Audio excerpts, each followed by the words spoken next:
Welcome to LitCast, the podcast covering GCSE literature revision and notes for WJEC. These podcasts are designed to be used as an additional revision tool. There's nothing new or groundbreaking here, just revision notes in an on-the-go friendly format. Using these alone won't guarantee you an A star, but they can help you build your confidence to apply this knowledge to your exam questions and your classwork. With that being said, let's get started.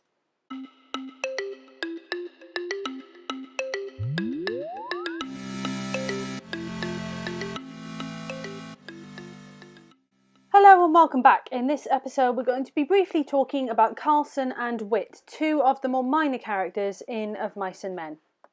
Even though these characters are not considered major developed characters within the novella, they're still important to consider and they do still represent certain aspects of life in the 1930s.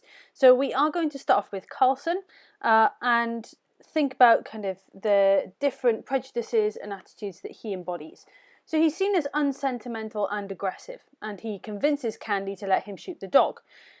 He doesn't really consider anyone's feelings. He thinks Candy's dog should be shot because it's old and smelly. He thinks Candy could have one of Slim's puppies instead, and he can't see that Candy might actually have an emotional attachment to his dog.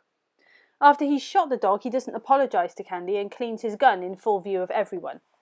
He doesn't understand why George and Slim seem upset at the end of the novella. He sees Lenny's death as simply practical and he doesn't feel any emotions about it. Lenny has to be killed, and he was. He's quick to pick a fight with Curly. He calls him yellow as a frog belly and a goddamn punk.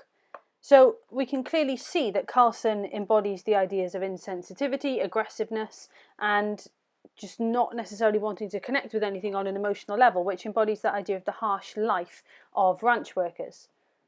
In contrast to this, Whit is someone who's a lot younger and he's almost destined for a life forever on the ranch.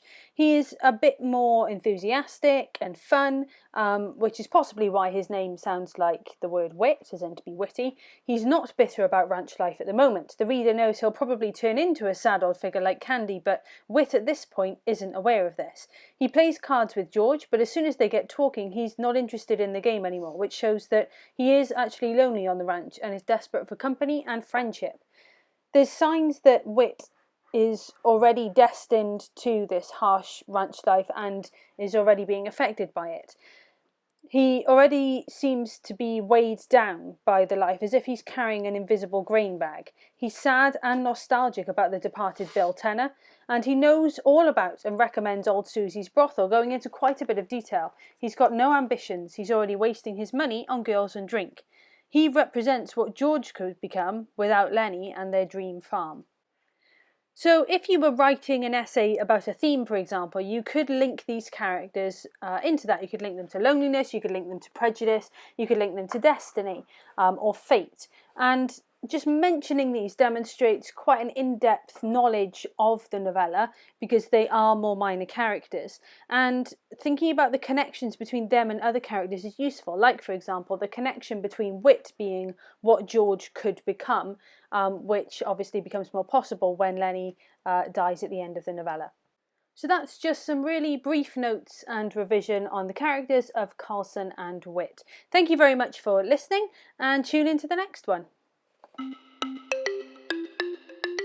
You've been listening to LitCast, the podcast covering GCSE literature revision and notes for WJEC. This podcast is available to download from castbox.com, so if you're listening on YouTube, the link will be in the description below, where you can download these to listen offline on your phone and on the go. Thank you for listening and good luck with your revision.